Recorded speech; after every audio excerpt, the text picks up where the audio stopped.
তাসনিম, তুমি তো second timer. অনেকদিন এডুকেশন এর সাথে ছিলে। সো তুমি এডুকেশন এর একটা সমালোচনা করো।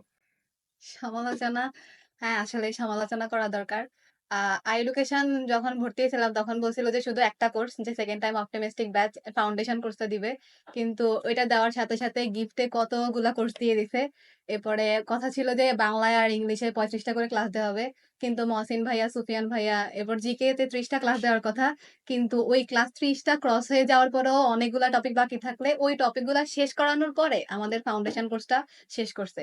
তারপরে 50 ডেজ যে রিভিশন কোর্স, ওইটা কিন্তু আমাদের ফাউন্ডেশন কোর্সে কোথাও লিখাই ছিল না যে 50 ডেজ একটা রিভিশন কোর্স আনবে। কিন্তু আমাদের এতগুলা মাসের জার্নি, তো ওই জার্নিতে 50 ডেজটা যখন এড করছিল তখন এটা আসলে আমাদের জন্য অনেক বেশি এফেক্টিভ ছিল। তারপরে সেকেন্ড টাইমের যখন আরেকটা 2.0 খুলছে, এরপরে আর ইউ সিউর যখন 2.0 খুলছে, ওই সবগুলা কোর্সই আমাদের জন্য ফ্রি ছিল। এডুকেশন হচ্ছে মিথ্যা ফিচার দেয়। এডুকেশনের এই মিথ্যা ফিচার্স এর কারণে মনে হয় আজকে আমি পাবলিকিয়ান অ্যান্ড সাস্টিয়ান হইতে পারছি।